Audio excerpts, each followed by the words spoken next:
Two Israeli embassy employees were fatally shot in Washington, D.C. That's where we're starting the 7 from the Washington Post. I'm Hannah Jewell. It's Thursday, May 22nd. Let's get you caught up with today's 7 stories.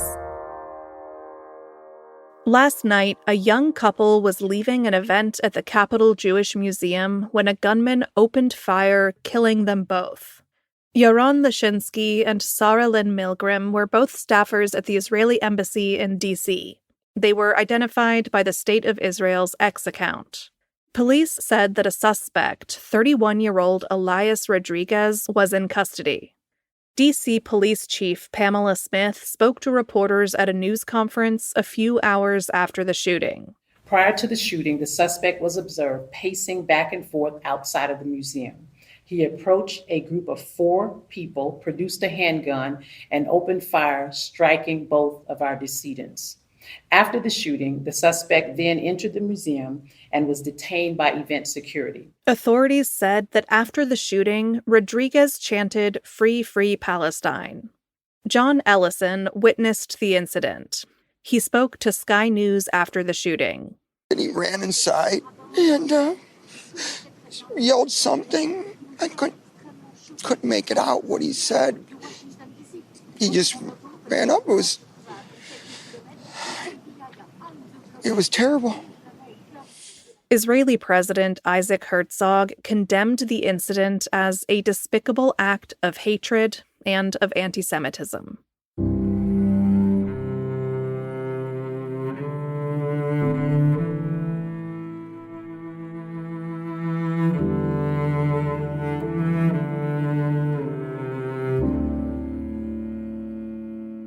President Donald Trump confronted South Africa's president in the Oval Office. That's number 2. Yesterday, Trump hosted Cyril Ramaphosa for a meeting that was originally meant to focus on trade.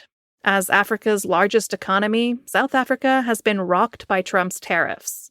But Trump quickly derailed the event by lecturing the South African president about white farmers in his country. He presented Ramaphosa with a stack of printed-out news stories that he claimed were about attacks on white South Africans. Look, these are articles over the last few days. Death of people. Death. Horrible death. Death. I don't know. To pick anyone, white South Africans are fleeing because of the violence and racist laws.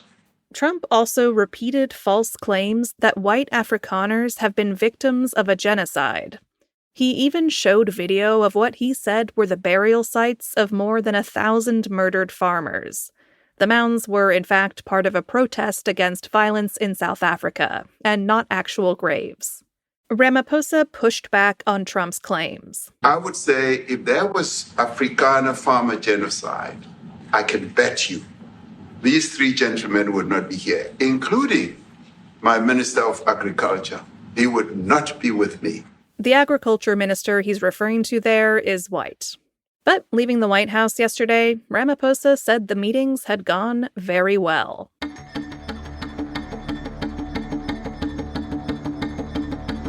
Number 3. House Republicans worked through the night to try and pass Trump's budget bill. This bill would extend the tax cuts that Trump signed into law in his first term. It would allocate hundreds of billions of dollars for Trump's mass deportation drive. And it would fund Trump's Golden Dome missile defense system. It's officially called the One Big Beautiful Bill. Last night, House Speaker Mike Johnson finished negotiating with divided Republican factions and began alerting lawmakers about final changes. A floor vote is expected at some point this morning. This is a developing story, so check our homepage for updates.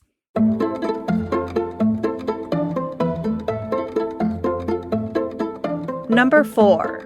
A judge said the U.S. violated a court order with a hurried deportation flight. Earlier this week, the Trump administration attempted to deport a group of migrants to the African country of South Sudan. The men are from Cuba, Vietnam, Myanmar, Laos, and Mexico. Federal authorities said they committed serious crimes and their home countries would not take them back.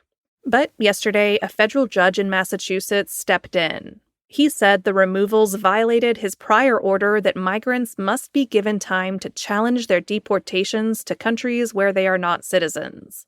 The judge said the notice the government had given the deportees was unreasonable, and he ordered officials to interview the men to determine whether they have a reasonable fear of harm if they are deported.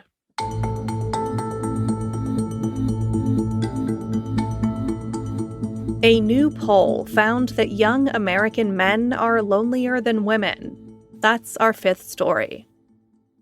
A new analysis of data from Gallup offers a counterpoint to research showing a minimal loneliness gap between genders. It found that a quarter of men ages 15 to 34 reported feeling loneliness a lot in the previous day. That's compared to 18% of women in the same age range. The research also found that American men are lonelier than their counterparts in other wealthy nations. Being lonely has been connected to physical and mental health problems. The data underscores existing research which shows that younger people broadly are more likely to be lonely.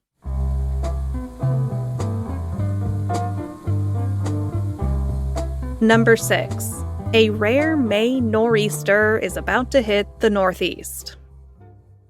Nor'easters are powerful storms that form near the East Coast. They're more typically seen during winter.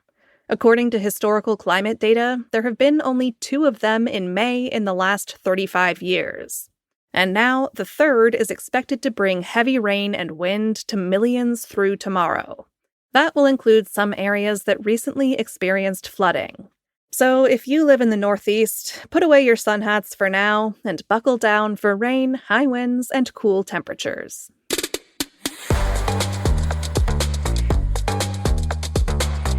And at number 7, personal artifacts of Abraham Lincoln went up for auction yesterday. The Lincoln Presidential Foundation has been wanting to pay off some long-lingering debts. So yesterday, it put 144 items from its collection up for sale. The offerings include the blood-stained gloves that the 16th president carried on the night of his assassination in 1865. They sold for $1.52 million, according to the Associated Press.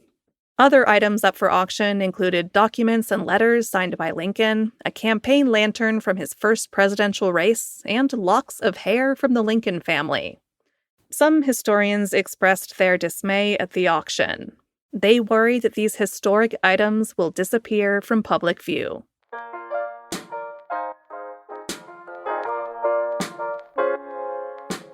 All right, you're all caught up. Don't forget that this is the time to become a Washington Post subscriber, if you aren't already.